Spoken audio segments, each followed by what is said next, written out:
They say the best things come from the work. These aren't, this isn't a random person that's making these accusations. Wade and James, we know their history. Mm-hmm. We know who they are.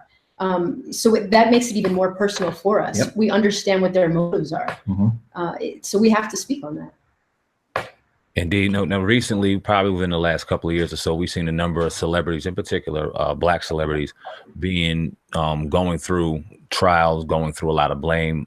Bill Cosby, R. Kelly. Now we see Michael Jackson be brought back up. Now, not to say that one is guilty, one is innocent or not, but when we talk about this on the podcast, we kind of go and ask the question, especially when race is involved. Okay, well, if there is something going on, the question would be why. And when we bring up Bill Cosby, obviously the ownership of NBC and things like that make you tend toward believing, okay, that's something. R. Kelly, maybe not so much. But when you think about Michael Jackson, okay, let's talk about the catalog. Let's talk about what he owned. Let's talk about a little bit of the power that Michael Jackson really had and why they were so hell-bent on destroying him. I think it's not only the power that he had, it's that he didn't conform. He couldn't be controlled. And I think that's what they feared.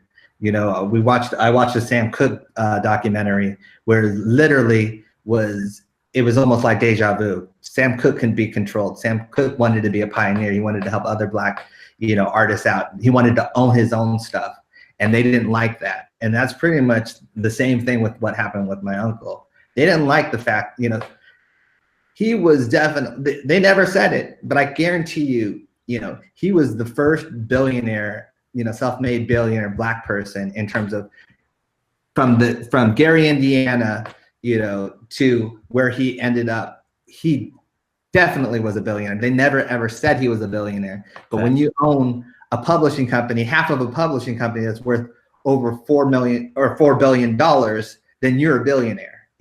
Just like they've named other billionaires recently, and I'm not going to mention their names, but they're in cosmetics or whatever. They proudly say they're billionaires.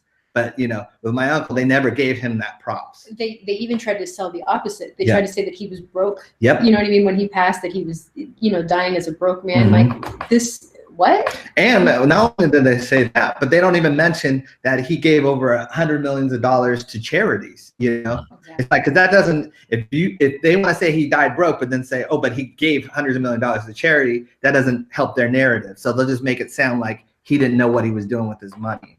And so I think with my uncle, he was just, he was a smart businessman.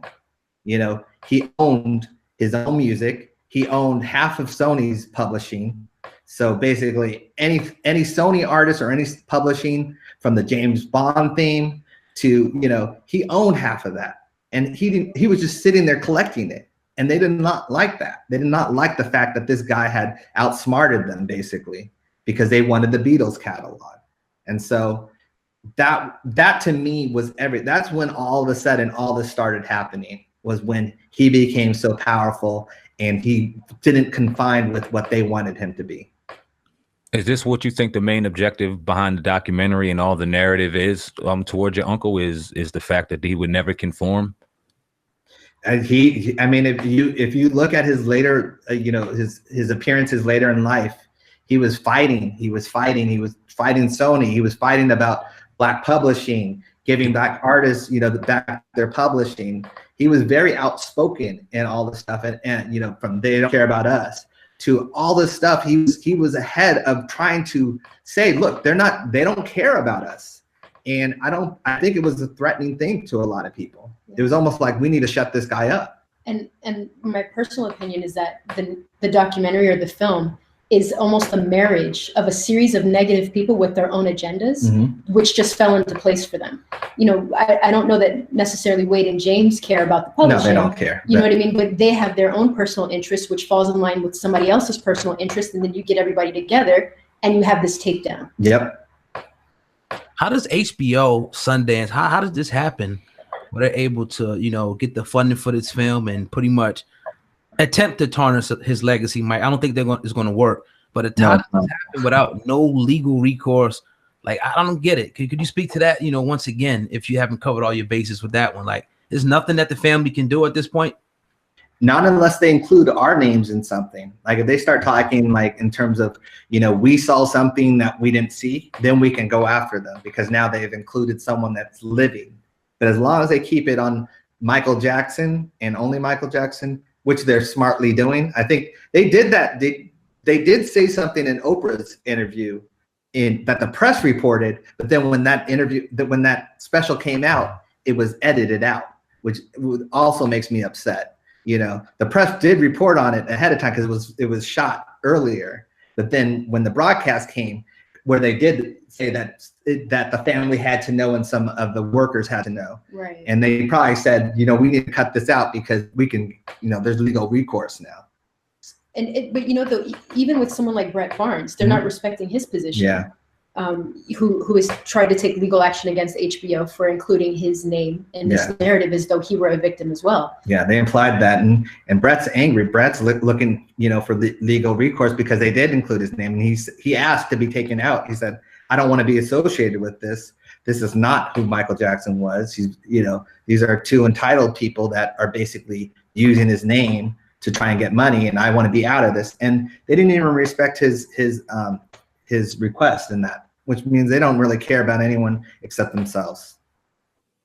Indeed. Well, I mean, we've seen the numbers, and just speak on the numbers of the documentary, because out here, like you in social media and media alike, you would think that it's tearing and destroying Michael Jackson's name down. But in reality, the numbers flopped. They were garbage. No one really even watched the documentary, like Oh God and I alluded to. We didn't even see it. We didn't watch it.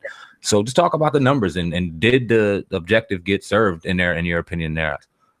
Well, I think what we're seeing is that the media, if they want to sell something, they'll sell it with a lie as well. You know, we know the numbers didn't do well. They didn't do well worldwide. They flopped everywhere. And when I say everywhere, I mean everywhere. But the media won't let you know that. The media makes it sound like this is the biggest thing that's ever happened. Then Michael Jackson is canceled. You know, and then you find out, nope, you know, his streaming is just as big as it ever is. And so they're trying to sell you on him they're trying to imply like, you need to cancel this person. You need to do this. You need to do that. This celebrity's talking against him. They're trying every little trick they can try. But, you know, I think people, especially his supporters or the people that have gone through this stuff before, you know, that don't trust the media or don't trust being spoon-fed stuff, we're a little wiser than that. And all it takes is 10 minutes on the internet to do a little bit of research to find everything that they're saying is not true. Yeah, so it really does take that little time to just like search. Yeah, it resonated with us because we know we like Mike, but we're not invested into it to the point where he could do no wrong. As soon as we heard it and we sifted through the facts, we was like, this is some BS.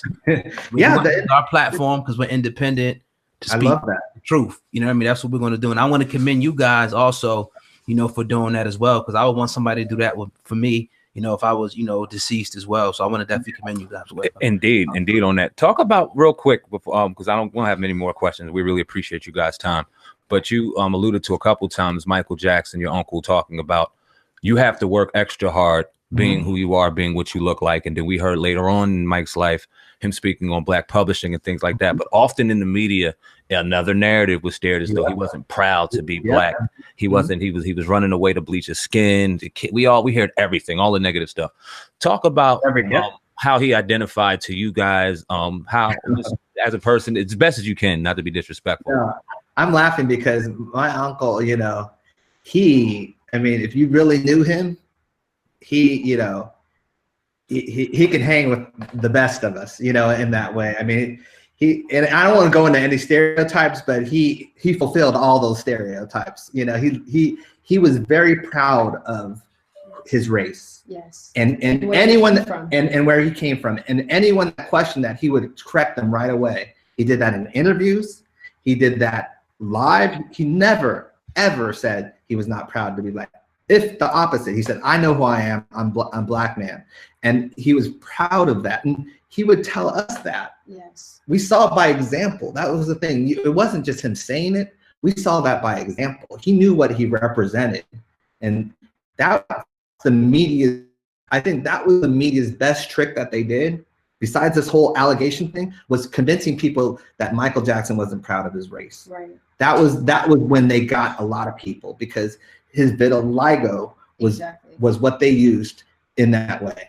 And that vitiligo is, you know, which a lot of people didn't understand, but that vitiligo messed him up in a way where, you know, it was very frustrating in that point because he understood what they were trying to do, and he couldn't help the skin condition that he had. And for somebody like him who is larger than life, his image is everywhere. And when your color changes and this is who you identify as, you have to deal with that, and you have to be able to stand up and tell people, no, this is still who I am. But like you said, with the media turning it, what are you supposed to do? Yeah, and it's like you saw it like